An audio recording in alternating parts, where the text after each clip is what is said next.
it's a great honour to meet you at last for your wealth of queer English cinema. And I said to you before, I really loved Greek Pete, the first movie, which was quite a breakthrough at the time. Yeah, it was. Look, I made that film for, I think it cost $6,000 is what Really? we spent on it. I just made it on and off over the weekends. It's 2009, I think I made it, and I just wanted to make something. I was determined to make something, and that was the product. And I made it on and off over a year, and I bump into him sometimes. You the do? guy that's in it, he still lives in London. Who does? Yeah. But we all fell in love with you for Weekend, and because Weekend, we thought being English, that was our life. That was our weekend. Tell me, did you write that? Was that did that emerge? Was it sort of spontaneous, or? It took a while. I think I was just, at the time, I remember being frustrated that I wasn't seeing that version of gayness or queerness on the screen. Yeah. And I wanted to sort of try and see what I could write. And again, it was a very cheap film. It was under $100,000 to make that film.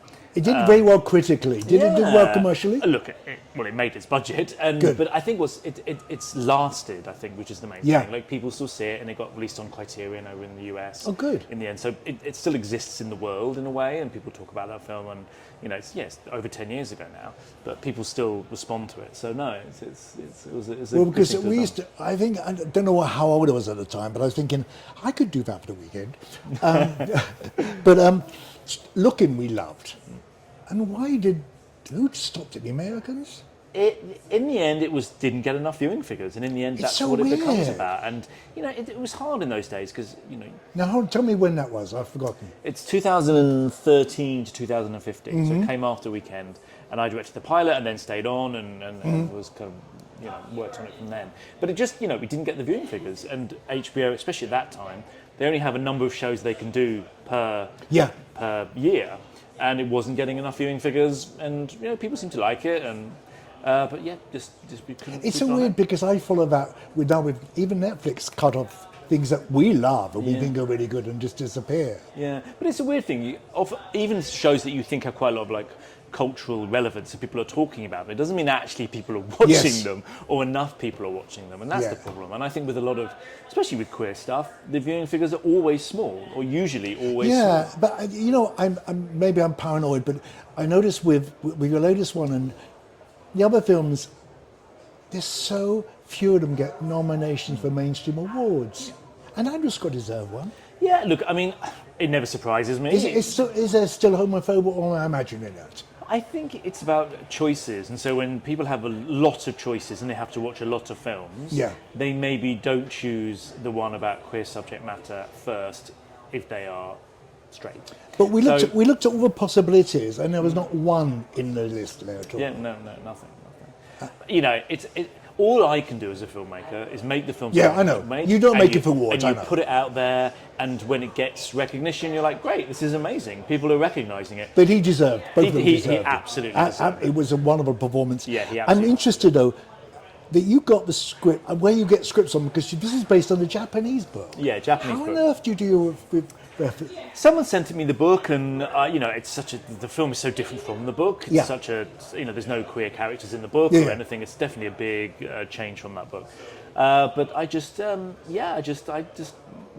whatever comes out, and I spend a lot of time writing and spend a lot of time thinking about what is the thing I want to say and the story I want to tell, and then you just hope that someone's going to pay for it. Do you have trouble making films still, getting made? You look at it.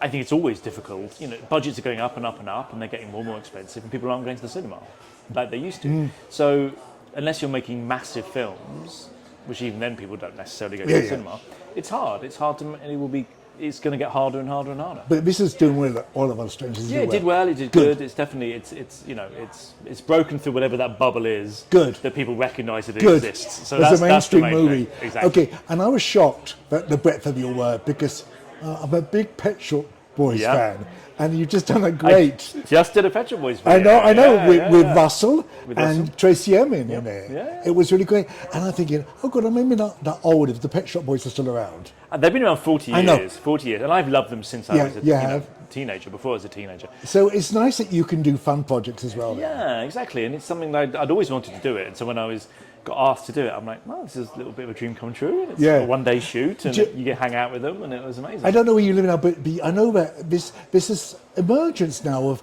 that south coast now, Margate, Folkestone, and getting very trendy and Very fashionable. trendy, yeah, it's very And trendy. not particularly gay. Yeah. It's good. I used to live in Whitstable, which is well away from now. Yeah. Dare I ask if you have something lined up? I have a few things, but Okay. it's sort of Okay. oscillating. We're trying to work out what's going next, so I'm not going to say too much because then if Okay. I say the wrong thing and then that won't happen. Okay. You know, So let's talk about, are you a P-Town virgin? P-Town version, first time And? here. I love it. It's amazing. Why would you not want to come here? I know, all exactly. The time? It's beautiful. Is your Really husband beautiful. here with you? He's with me, yeah. Oh yeah. And your kids? No. But So- you have to come back. Yeah, no, I love it here. It's a really beautiful place and it's very relaxed. I'd love to be here in the winter. That's when I'd like to come. Oh, it's empty. Yeah, but I kind of love that. I'm from the UK. I like Oh, yeah, windswept I said that when I shores. moved here, but I learned to swim in Hertfordshire. Yeah. Because it took over me. Yeah, it is. Yeah. So if you love it, do see Marco's film High Tide while you're Yes, here. no, I've heard great things about that. Because it's a love story for the town. Yeah. And you'll come back. Yeah. Great talking to you. Thank you. Thank you so much for your Cheers, time. thank you. Pleasure. Thanks. Thank you. Hi. Is this real? Does it feel real? Our boys back home? Our son. Look at you. You were just a boy. And now you're not. It was a long time ago. I don't think that matters. Maybe I didn't treat you quite as good as I should. I've always felt like a stranger in my own family.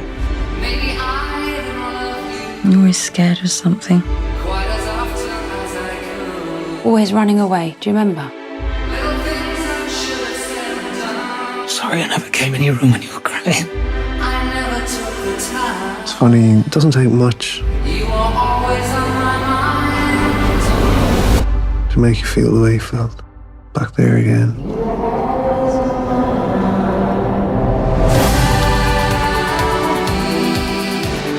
You think he'd like to be in love with him?